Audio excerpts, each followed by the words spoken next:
General rules. Competitors are required to bring their own stick.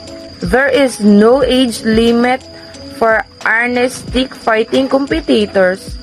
If there are less than 2 competitors in an age group, the judge reserves the right to combine age group. Mandatory safety equipment: helmet with face protector, gloves, chest padding, and groin protector for men divisions, male division, and female division, not categorized by weight. If there are less than 2 competitors in an age group, the judge reserves the right to combine age group. Competitors who is disarm or drop his/her stick 3 times in one round automatically loses. Competitors have 5 seconds to execute a disarm. A competitor who is disarmed loses 1 points automatically. No punching, kicking, or takedown permitted. No contact to the back. The format of harness stick fighting in continuous. Referee stops and restart the fight if one of both competitors fall on the ground. One of both weapons fall on the ground, or one competitor grabs the handle and takes away the opponent weapons. Duration of bout. Each bout is 3 seconds. Each round is 1 minute with 30 seconds rest. In between each round, a competitor winning the first 2 rounds wins the bout without going into the 3rd round. The winner of the bout is determined by both competitors' effectiveness in executing their techniques during attacks and defenses. Warning: if the competitor disregards the orders and instructions of the referee and the judges, disrespecting the referee, judges, or the opponent, attacking with the excessive force, using violent actions, using the techniques of kicking, punching, and takedowns. If the competitor continues to attack his or her opponent after the opponent's weapon falls down on the ground, using the performance-enhancing drugs, superior or during, the referee has the right to disqualify a competitor from the bout or competition. The competitor receives 3 or more warnings from the referee.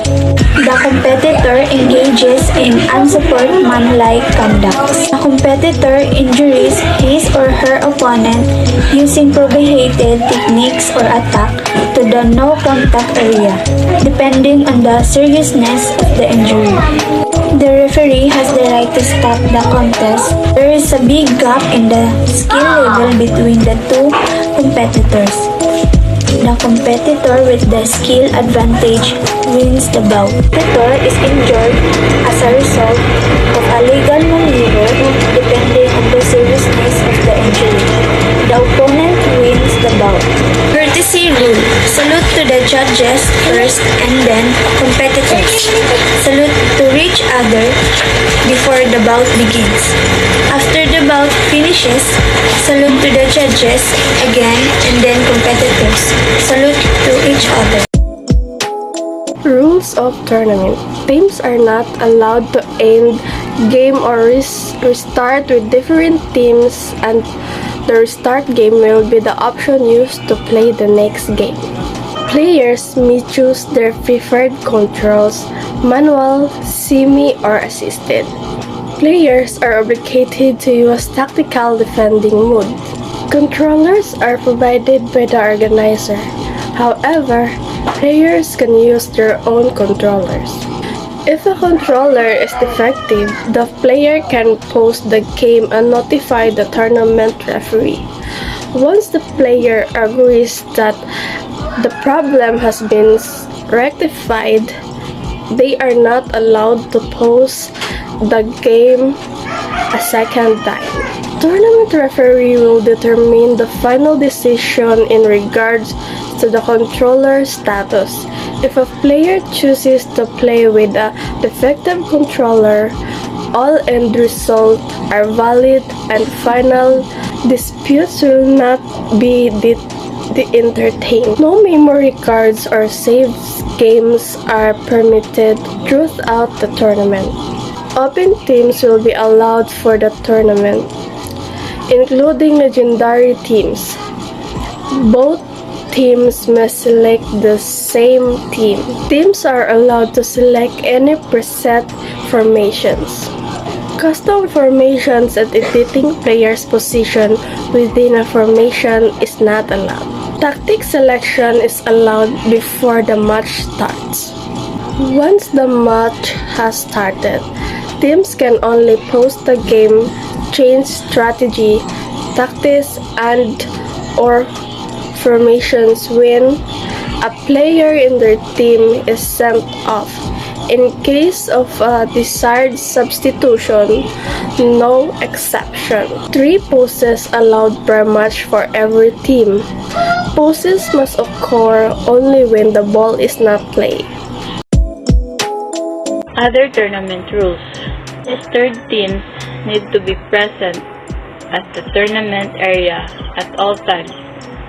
Teams will be disqualified if they do not show up after the team names have been announced for a maximum of 3 times. Teams will be shown to their designated stations and should immediately set up their game and begin play. Each team will have 3 minutes to configure controls, lineups, and settings in accordance with the rules and describable under rules of tournament.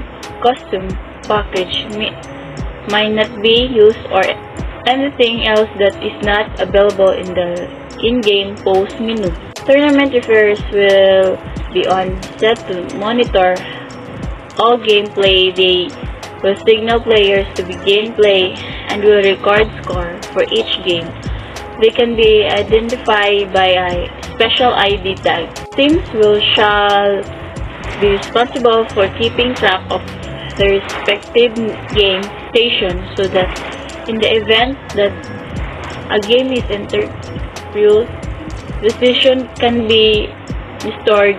Tournament referees will also be monitoring the game station as close as possible. No replays or game interruption except for designated pauses to report scores will be allowed. Walay allowed nga mag-reply or mag-interrupt sa dula maliban na lang kung nag-pause ang dula para mag-report sa score by team. No coaching allowed. For example, people in the audience may not advise a player while playing. Team is allowed a coach behind them and they can give the feedback before the game or halftime. No coaching allowed. Like dili pwede nga ang audience nga ang mag-advise sa player while gadula. Ang dapat kada team na ay coach nga mag-guide para mo advise sa or muhatag og feedback sa ilang dula. In the case of any kind of information circumstances like disconnection, this error or electricity failure, the score will remain the same from the point of disconnection and players may resume gameplay for the remaining part of the game once the final decision will be the referees.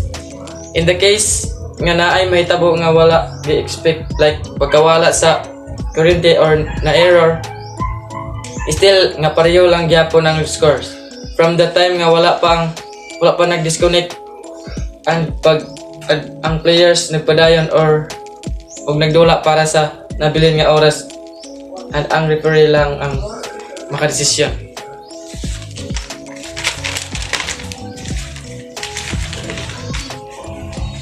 Teams cannot pause the game unless this game is stopped, or if there are foul with the controller. If teams are found to have pauses the game intentionally,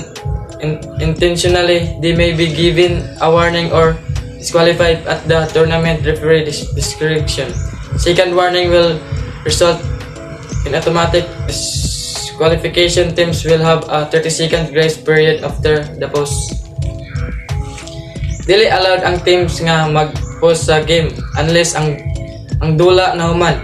If ang kada team naibawan nga i-pause ang game intentionally, na possibility nga ma-disqualified sila or ma-warningan sila, and if second warning sila, automatic disqualified na sila. And ang kada team na ay 30 seconds nga grace period after the game pause. Any player team who deliberately attempts to sabotage or damage the equipment to restart matches will be banned from the tournament effective immediately. Bisag kinsa nga player or team ang naay toyo nga magsabotahe or mangguba sa mga gamit para ma-restart ang dula, kay maban sa tournament as soon as possible. Any player team who attempts to disrupt matches with verbal or physical abuse to the tournament referee or admin or opponent will be disqualified from the tournament and may be removed from the venue. Bisag kinsa nga player or team ang mag-attempts nga mag-strap sa dula, mapa-verbal or physical abuse sa referee or admin, kay ma-disqualified sa tournament and mapawa sa venue.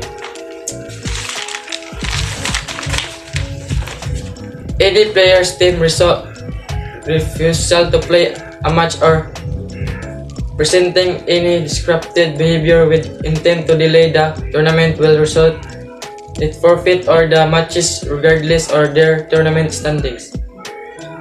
Bisag kinsa sa player or team ang may balan nga magdula sa or nagpakita og dili maayo nga behavior para sa delay and tournament which result sa penalty sa dula regardless or the standing sa tournament.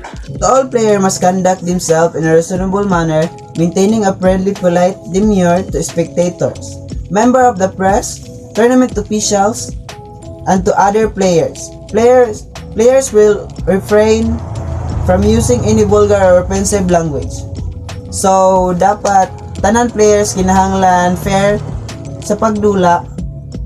Tanan players dapat friendly and kabalo mo tahod sa ilang mga kontra and mananaway. Members sa press and sa mga tournament officials. Ang players kinahanglan mulikay sa pag-ingon og vulgar and trash talk words. Abuse behavior including harassment and threats, physical abuse, fighting or any threatening action or threatening language directed at any players, spectator, official or any other person prohibited. So, gibawal ang pag-harassment and threats, mga physical abuse, fighting or any threatening action and language. Sa mga kauban sa mga players, mananaway, official or nibigisan kinsa nga naa sa sulod sa dula. Abuse to game station, controllers or any tournament equipment is prohibited.